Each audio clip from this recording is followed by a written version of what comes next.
ஒரு பெரிய நகரத்தில் மக்கள் இரவில் வெளியே வர பயந்தனர். திருடர்கள் நகரத்தில் உள்ள மனிதர்களை அச்சுறுத்தினார்கள்.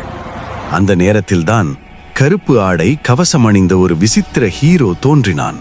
அவன்தான் பேட்மேன் பாண்டா. ஒரு நாள் ஒரு வயதான அம்மா சாலையில் அழுது கொண்டிருந்தாள். அவளுடைய பை திருடப்பட்டு விட்டது. பேட்மேன் பாண்டா உடனே அந்த திருடனை விரட்டினான். ஓடிப்போன திருடனை பிடித்து பையை மீண்டும் அந்த அம்மாவிடம் கொடுத்தான். அம்மா கண்களில் கண்ணீர் வந்தது. மகனே, நீயே உண்மையான ஹீரோ என்று சொன்னாள்.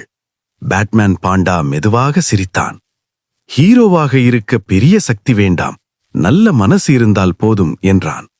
அதற்கு பிறகு அவன் அந்த திருடனிடம் சொன்னான், தவறு செய்வது சுலபம், ஆனால் சரியாக வாழ்வதுதான் உண்மையான வீரத்தனம்.